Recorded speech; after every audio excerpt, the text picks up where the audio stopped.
여러분 안녕하십니까? 반갑습니다.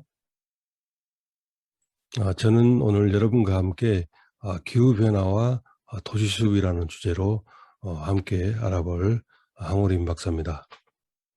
저는 전남대학교에서 임학 석사와 박사 학위를 취득하고 지금은 동북아 난세문화원에서 원장으로 일하고 있습니다. 그동안 왕작의 나무 등 4권의 책을 펴내기도 했습니다. 오늘 강의 목적은 오늘날 지구가 처해 있는 기후변화에 관한 현실을 알아보고 또 이에 따른 산림 생태계의 변화와 지구온난화의 심각성을 이해하는 데 있습니다. 그리고 가로수를 포함한 도시숲의 기능과 역할에 대해서 알아보고 문제점을 개선하고 또 도시숲의 질적 개선을 통해서 기후변화 대응과 미세먼지 저감 방안에 대해서 함께 이해할 수 있는 그런 시간을 갖도록 하겠습니다. 강의 순서는 기후변화와 산림생태계, 두 번째 확산되는 난대림, 유기인가 기해인가, 세 번째는 도시숲, 그리고 마지막으로 가로수와 가로수림의 기능과 역할에 대해서 함께 알아보는 시간을 갖도록 하겠습니다. 첫 번째, 기후변화와 숲생태계입니다. 오늘날 지구가 맡고 있는 기후변화는 특히 숲생태계에 막대한 영향을 초래하고 있습니다. 그래서 직면하고 있는 숲생태계의 변화와 또 앞으로를 예측해 보도록 하겠습니다. 자, 우리가 그동안 기후변화라는 용어를 사용해 왔습니다. 그런데 이제는 우리가 기후변화가 아니라 기후위기라 할 수 있습니다. 클라이메이트 크라이시스입니다. 지금 많은 곰들이 개체수도 줄어들지만은 남아있는 곰들도 극지방에 빙하가 녹아내림으로써 먹이를 찾지 못하고 이렇게 초췌한 모습을 하고 있어서 안타깝기 그지없습니다. 자, 본 강의에 앞서 여러분들의 이해를 돕기 위해서 기후변화 동영상을 한 편 간단히 보고 시작하도록 하겠습니다. 자, 함께 보시죠. 안정의 시대는 끝났다. 코로나19 바이러스는 시작에 불과하다. 세계 기상 전문가들과 과학자들이 기후변화가 팬데믹보다 더 큰 재앙을 몰고 올 것이라 강조하면서 인류가 대응할 수 있는 시간은 2030년, 앞으로 9년이 채 남지 않았다고 경고했는데요. 그리고 올해 2021년이 파국을 막을 결정적인 해이자 마지막 기회라고 전합니다. UN 세계기상기구는 보고서를 통해서 지난해 지구 평균 온도가 관측 이래 가장 높았다고 밝혔는데요. 코로나19 팬데믹 영향으로 산업을 비롯한 경제활동이 급감했음에도 지구온난화는 더 빠르게 진행됐다고 전했죠. 특히 그린란드의 얼음이 40년 위성 관측 이래 최대 수준으로 사라지면서 지구 평균 해수면이 가파르게 상승했습니다. 이처럼 급격히 진행된 기후변화로 지난해 지구 평균 온도가 산업혁명 이전보다 섭씨 1.2도 상승했는데 이는 최악의 기후 위기를 막기 위해서 파리 협약이 목표로 하는 섭씨 1.5도와 불과 0.3도밖에 차이 나지 않습니다. 기준 목표치인 섭씨 1.5도를 넘게 되면 해수면 상승으로 인해서 우리나라는 김포공항과 인천공항, 부산 일대를 비롯해 국토의 6%가 침수될 거란 예측이 나오고 있는데요. 1.5도를 넘지 않기 위해선 2030년까지 전 세계 탄소 배출량을 2010년 대비 최소 45% 감축해야 하는데 지금의 전망으로는 단 1%밖에 줄이지 못할 것으로 예측하고 있습니다. 이제 우리에게 낭비할 시간은 없다. 기후변화로 인한 참담한 비극으로부터 인류가 생존하기 위해선 지금 모두가 행동해야 할 때입니다. 자, 잘 보셨습니까? 자, 기후변화의 시스템은 명백하게 온난화하고 있습니다. 자세한 내용을 좀 살펴보면은 모든 시나리오가 2050년까지 지구 표면 온도는 계속해서 상승한다는 것입니다. 적게는 1.5도에서 많게는 2도씨가 될 것이라고 그러는데 우리 현재 지구상의 목표는 1.5도입니다. 그리고 지구 온난화가 심각해지면서 각종 자연재해가 늘어나고 있고 또 그러한 기후 시스템에 나타나는 변화 규모가 매우 커지고 있다는 것이 심각합니다. 세 번째로는 지구 온난화가 계속되면은 폭풍, 가뭄, 홍수 등이 잦아지고 전 세계의 물순환이 강화될 것으로 예측이 됩니다. 또한 과거와 미래의 온실가스 배출로 인한 변화, 특히 바다에 해당되는 것들입니다. 해양, 빙하, 해수면 등 이러한 것들이 몇백 년 혹은 몇천 년이 지나도 돌이킬 수 없다는 것이 문제가 있습니다. 그렇다면 지구온난화는 누구의 탓인가? 바로 인간의 탓입니다. 1990년에 제1차 IPCC 평가 보고서에 따르면 지구온난화에 맞으면 원인이 인간인지 아닌지 명확히 구분할 수 없다라고 모호한 입장을 보였습니다. 그렇지만은 2014년에 발표되었던 5차 평가 보고서에서는 인간의 활동에 지구온난화가 기인한 가능성이 95% 정도 된다라고 고백을 했습니다.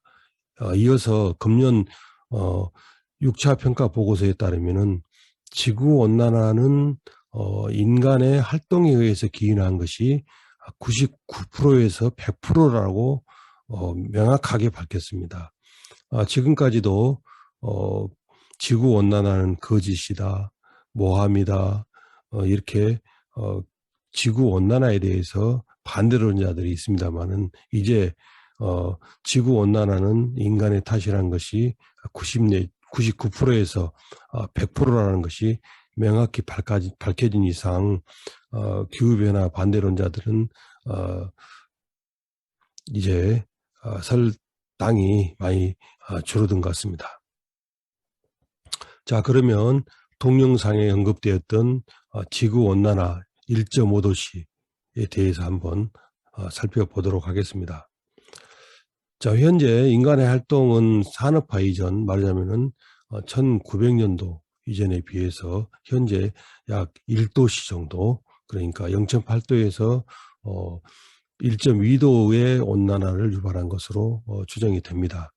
앞으로는 어떠느냐? 현재 속도로 지구가 온난화가 계속된다면은 2030년에서 2052년도에는 1.5도씨를 초과하게 됩니다. 예. 그리고 2100년까지 1.5도씨를 제한하는 방법은 있느냐? 예, 있긴 합니다. 2030년까지 2010년 대비 CO2 배출량을 최소한 45%를 감축할 필요성이 있습니다. 그러면 감축 비용은 어떠냐? 1.5도를 달성하기 위해서는 21세기 온실가스 한계 감축 비용은 2도씨에 비해서 무려 3배에서 4배 정도가 높다고 합니다. 그러니까 0.5도씨를 억제하기 위해서 서너 배에 달하는 비용을 우리가 지불해야 된다는 얘기입니다.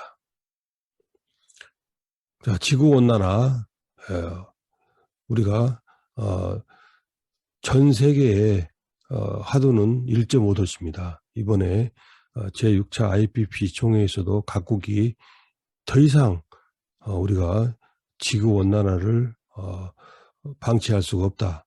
최소한도 1.5도씨를 넘지 않도록 하자라고 결의를 했고 모든 나라들이 지켜가겠다고 합니다. 먼저 고유 생태계 및 인간계를 보면은 1.5도씨일 경우에도 상당히 높은 위험이 상존해 있습니다. 그렇지만은 2도씨가 되면은 매우 높은 위험에 우리가 도달하게 되고 여기서 참고로 산호 소멸, 자연 생태계에 척돌아갈 수 있는 산호 소멸 관계를 보면은 1.5도씨인 경우에는 70%에서 90%가 소멸이 되는데 2도씨에 달하게 되면은 99% 이상, 말하자면 지구상의 산호는 완전히 소멸한다고 볼 수가 있겠습니다. 그리고 육상 생태계에 있어서는 1.5도씨인 경우에는 중간 위험으로 볼 수가 있고 2도씨 경우에는 아주 높은 위험으로 볼 수가 있습니다. 서식지 절반이 하게 될 그러한 비율을 보면은 1.5도씨를 우리가 지켰을 때에는 곤충의 한 6% 정도, 식물의 8% 정도, 그다음에 척추동물의 6% 정도가 서식지를 잃을 수 있다는 그런 위험에 빠져 있는데 2도씨가 되면은 말하자면 0.5도씨 차이가 된다면은 무려 2배에 달하는 곤충과 식물과 척추동물들이 서식지를 잃게 되는 비극이 오게 됩니다. 그리고 대규모 특이현상에 있어서도 1.5도씨는 중간 위험 정도를 차지하고 있고 2도씨인 경우에는 아주 높은 위험을 나타낼 수가 있습니다. 해수면 상승을 보면은 중간 위험인 경우에는 약 77cm 정도, 그리고 2도씨가 넘었을 때에는 무려 93cm에 달하는, 말하자면 거의 1m에 달하는 해수면이 상승한다고 그러니까 일반적으로 약 10cm의 해수면 차이가 나면은 인구 1000만 명이 불행에 처해진다고 그럽니다. 그렇다면 어떻게 해야 될까요? 멈추려면은 탄소 배출 중립만이 대안인 것입니다. 오늘날 보면은 정치인이 됐든 경제인이 됐든 모두가 탄소 중립을 외치고 있습니다. 방법이 없습니다.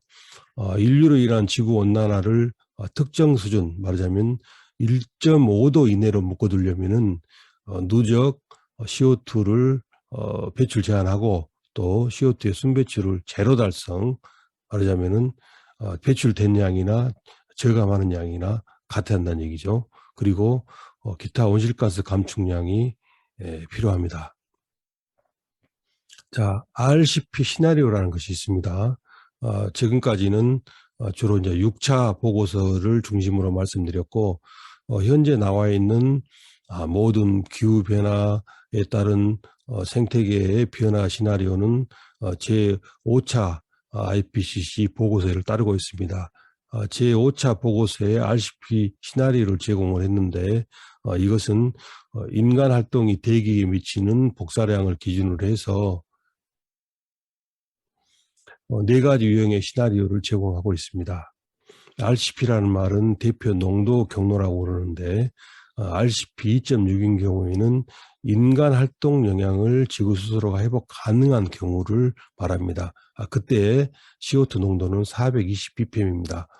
지구상의 공기 중에는 약 78%의 질소와 21%의 산소와 0.94%의 아르곤, 나머지가 이제 산소, 이산화탄소랄지 수소랄지 이런 이제 기타 가스가 차지하고 있는데 지구상의 대기 중에 차지하는 산소 CO2 농도가 과거에 300ppm에서 지금 현재 400ppm 된 것입니다. RCP 8.5란 얘기는 그냥 현대 추세대로 저감 없이 아무 노력 없이 그대로 그냥 사는 겁니다. 이랬을 경우에는 무려 940ppm, 말하자면 0.04%의 이산화탄소 농도가 되는 것입니다. 그러면 우리나라의 대기 중에 CO2 산소 농도는 어떠냐? 420ppm입니다. 안면도에 가면은 이걸 측정하는 기구가 있는데 우리가 최초에 1999년도에 CO2 농도를 측정했을 때에는 약 370ppm이었으니까 엄청나게 오른 것이죠. 전 세계적으로 보면은 산업화가 시작했을 당시에는 280ppm 있는데 지금 현재 400ppm을 초과해 버렸으니까 그만큼 우리 그 대기 중에 이산화탄소의 농도가 많아졌다는 것을 알 수가 있습니다. 자, RCP 시나리오에 따라서 기후변화 시나리오를 작성해 보면은 RCP 2.6인 경우에는 2065년에 기온은 1.6도 상승하고 그 다음에 2100년도에 1.7도 상승하는 걸로 2014년도에 말하자면은 예측을 했습니다. 해수면의 높이는 2065년도에는 약 32cm 정도, 2100년도에는 55cm 정도 높아진 걸로 판단이 됐고, RCP 8.5 맞으면 아무런 노력 없이 지금처럼 이산화탄소를 배출한다고 가정하면은 기온은 최고 2.6도, 그 다음 2100년도에는 4.8도가 상승한 것입니다. 해수면의 높이도 맞으면은 2100년도에 최고 82cm라고 그랬는데, 앞서 살펴본 바에 따르면은 2030년에서 2050년 사이에 해수면의 온도가 1m까지도 상승을 할 수 있다는 예측이 나왔습니다. 자, 그러면 한반도의 기후변화는 어떤가 한번 알아보겠습니다. 최근 100년간의 우리나라의 기온 상승은 1.7도가 상승을 했어요. 세계 평균이 0.74도라고 보면은 엄청난 수치죠. 그 다음에 강수량이 19% 증가했는데 오히려 강수 일수는 14%로 감소했습니다. 이것은 무슨 얘기냐면은 옛날보다도 비가 내리는 일수는 줄었지만 비가 오게 되면 집중적으로 온다는 얘기죠. 그래서 이제 여러 가지 뭐 산사태라든가 홍수라든가 그런 피해를 많이 받고 있습니다. 그리고 43년 동안에 우리 한반도 연안 해수면의 높이를 보면은 약 8cm 정도를 상승했고, 제주 지역은 동기간 동안에 무려 22cm 정도를 상승했다고 그러니까 심각합니다.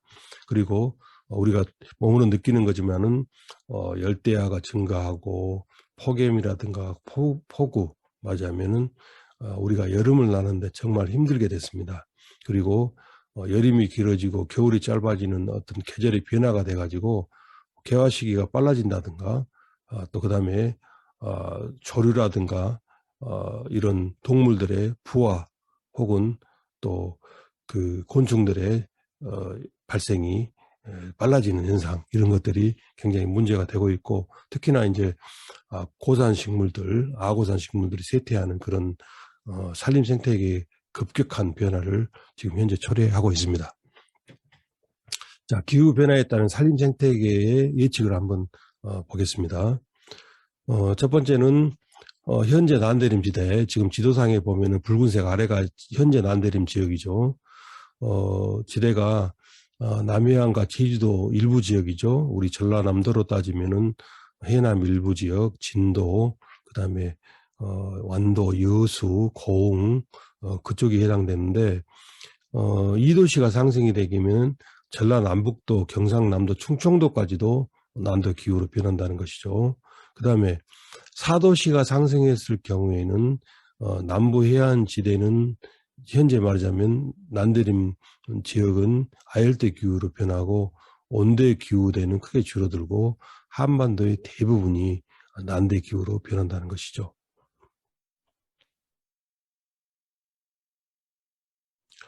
자, 이제 기후 변화로 인해서 우리 산림 생태계에서 가장 큰 문제는 생물 다양성의 감소입니다. 얼마 전에 뭐 보도가 됐습니다만은 구상나무랄지 분비나무와 같은 고산 식물 혹은 아고산 지대 식생은 저지대에서 올라온 수정과 경쟁에서 크게 밀려나서 감소할 것이 명백하고, 또 경쟁에서 밀려나지 않더라도 겨울철 기온이 건조하고 가뭄 현상 때문에 나무들이 어떤 가뭄 스트레스가 증폭돼 가지고 많은 피해를 받고 있는데, 제가 몇 년 전에 제주도 한라산에 조사차 갔었던 적이 있는데, 그때 당시에 겨울 가뭄 때문에 건조한 기후 때문에 꽝꽝나무하고 석송이 70~80%가 고사했던 현장을 보고 정말로 입을 다물 수가 없었습니다. 또 말씀드립니다만은 개업이라든가 개화 시기가 앞당겨지면서 먹이 사슬이 깨졌다. 예를 들자면은 곤충이 발생했으면은 먹을 것이 있어야 되는데 아직 개화 시기가 되지 않았다든가, 또 개업이나 개화가 당겨졌는데 곤충이 맞으면은 발생하지 않아서 수분해줄 수분자가 없다든가, 또 뿐만 아니라 새가 평소보다도 빨리 부화를 해서 새끼가 나왔는데 곤충이 발생되지 않아서 새들에게 먹일 그런 먹이가 없다든가 이러한 여러 가지 원인 때문에 산림 생태계의 전반적인 안정성에 영향이 초래되고 있습니다. 그리고 이제 급격한 기후변화 시나리오를 적용한다면은 2050년 이후에는 한반도에서는 거의 소나무가 사라지는 것으로 예측이 되고 있습니다. 저는 이제 생물 다양성을 얘기할 때 젠가라는 게임 놀이 기구를 설명을 드는데 젠가라는 게임은 젠가라는 말은 이제 이렇게 쌓는다라는 그런 뜻이 되는데 직면체의 나무를 이렇게 쌓아놓고 두 편으로 나눠서 먼저 이제 한 팀씩 혹은 뭐 한 개인이 직면체 속에 있는 나무를 빼서 위에다가 이제 올리는 겁니다. 그러면 처음에는 하나, 두 개 뺐을 때에는 직면체가 유지를 하다가 어느 사이에 말하자면은 직면체가 이렇게 무너져 버리고 맙니다. 이것이 바로 생물 다양성과 생태계의 말하자면은 파괴가 아닌가 생각이 듭니다. 우리 지구상에도 여러 가지 생물 종이 우리도 모르는 사이에 신압으로 사라지고 있습니다. 그러나 지금까지는 마치 젠가 게임에서 밑에 있는 나무를 빼서 위에다가 받쳐가지고 유지가 될란가는 모르겠습니다만은 머지않아 이런 생물종들이 사라지게 되면은 지구 생태계는 이렇게 무너지게 될 것입니다. 그래서 저는 모든 생물은 존재의 가치와 존재의 권리가 있다라고 항상 주장하고 있습니다. 자, 기후 변화에 따른 생태계의 변화를 또 한번 더 살펴보겠습니다. 2007년도에 IPCC에서 예측했던 내용인데요. 기온이 1도가 상승하면은 양서류가 멸종하고 또 산호의 벽화 현상, 또 생물종 다양성이 크게 변한다라고 예측을 했었습니다. 그리고 2도에서 3도씩 상승, 말하자면 그때 당시로는 2050년을 봤었는데요. 생물종의 20 내지 30%가 멸종위기를 맞을 것이다. 그리고 3도씨 이상 상승하면은 말하자면 2007년도 당시에 2080년으로 예측을 했는데 전 지구 생물의 대부분 멸종위기를 맞고 지리적 생물권이 분화하는 그런 변화가 있을 것이다라고 예측을 했었습니다. 다행히 2020년도에 뭐 양서류가 멸종을 하지 않았습니다만은 이러한 예측이 지금처럼 기후 변화로 인해서 지구 온난화가 지속된다면은 크게 벗어나지 않을 것으로 저는 판단하고 있습니다. 자, 기후 변화와 소나무림 생육 분포 예상도를 한번 보실까요? 2020년대에는 말하자면 우리나라의 소나무가 대부분 이렇게 생육하고 있습니다. 그런데 2060년도가 되면은 우리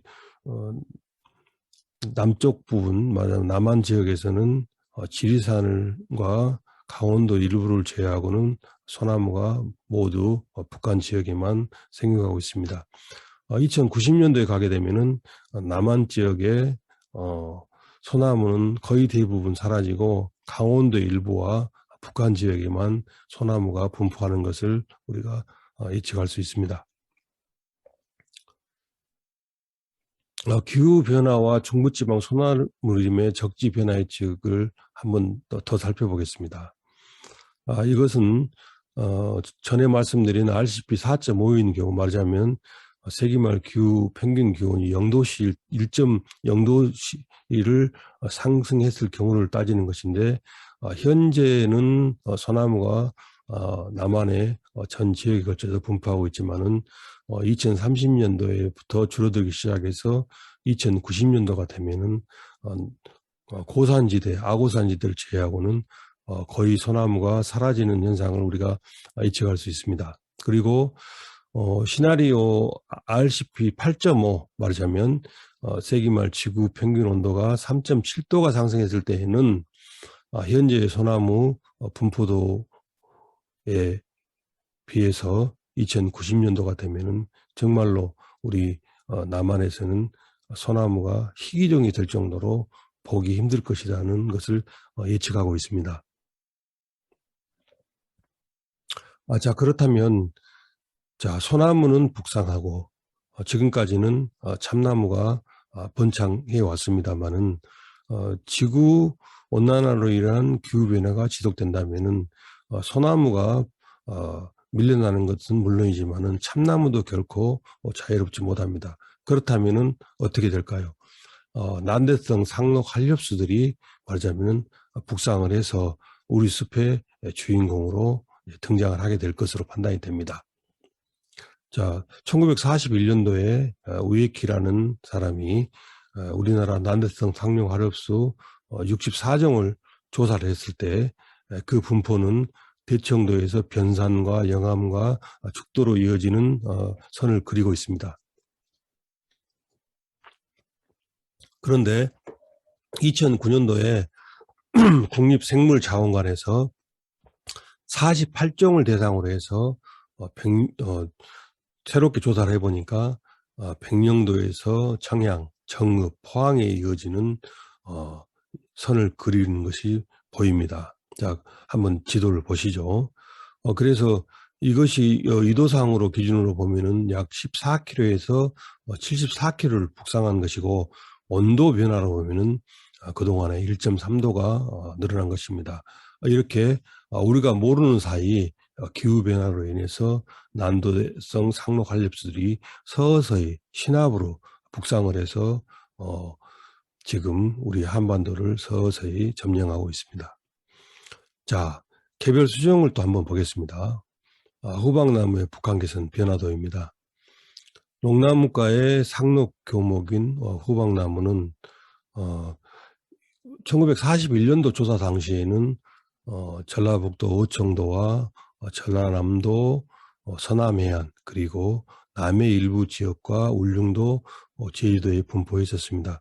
그런데 2009년도 조사에 따르면은 경기도에 있는 덕적군도라든가 또 충청남도 보령 그리고 전라남도 해안선을 따른 대부분 지역과 경상 남도까지도 이렇게 분포하는 것을 우리가 알 수 있습니다. 그리고 호랑가시 나무는 감탕나무과의 상록 감목인데 1941년도 우에키 조사 당시에는 주로 변산반도 그리고 전라남도 서남해안 일부 지역 그 다음에 제주도에 분포를 했고 울릉도에는 분포하지 않았습니다. 지금도 마찬가지입니다만은 그래서 이제 그때 당시는 변산에 있는 맞으면 호랑가시나무 군락지가 북한계선이었기 때문에 지금까지도 천연기념물로 지정되어 있는데 이후에 2009년도에 조사를 해보니까 전라북도 어청도에서부터 광주 그리고 경주까지도 호랑가시나무가 생육 가능한 것으로 그렇게 조사됐습니다. 한 가지만 더 살펴보면은 보리밥나무입니다. 보리밥나무는 보리숲과의 상록 감목인데 최초의 조사 당시에는 전라북도 어청도에서 전라남북도 서남해안을 거쳐서 남해와 울릉도 제주도에 분포했습니다. 그런데 2009년도 조사에 따르면은 무려 백령도까지도 올라갔습니다. 경기도 서해안 일대 물론 전라남북도 서남해안과 울릉도 울릉 그전까지 있었죠. 이렇게 분포하는 것으로 봐서 우리나라 난대성 상록 한렵수들이 굉장히 빠른 속도로 북상하고 있다는 것을 우리가 짐작할 수가 있습니다. 다음은 기후 변화로 인한 후방나무의 잠재적 서식지 변화를 예측한 논문을 다시 한번 확인해 보도록 하겠습니다. 현재 잠재적 서식지는 보시는 바와 같이 우리나라 서해안에서부터 남해안을 거쳐 동해안까지 주로 해류의 원인에 의한 영향에 의한 해변 말하자면 해안가에 분포하는 것으로 되어 있습니다. 그렇지만은 RCP 4.5 시나리오로 해서 2050년에 보면은 우리나라 남해안, 서남해안 대부분 지역과 우리나라 남반부에는 맞아요. 호박나무가 서식할 수 있는 것으로 예측이 됐고, RCP 4.5 시나리오에 의한 2070년도가 되면은 우리나라에 맞으면 남한의 강원도를 제외한 거의 대부분 지역이 호박나무가 서식할 수 있다는 것으로 예측되었습니다. 자, 여기까지 해서 우리는 오늘날 지구가 겪고 있는 대단한 큰 문제죠. 기후변화의 현실에 대해서 알아봤고, 또 기후변화 시나리오에 의한 또 산림 생태계의 변화, 그리고 예측, 그 다음에 우리나라의 대표적인 온대림인 소나무라든가 온대수가 점점 쇠퇴함으로 해서 난대성 상록 활엽수들이 신압으로 우리도 모르는 사이에 북상하고 있는 현상을 확인하였습니다.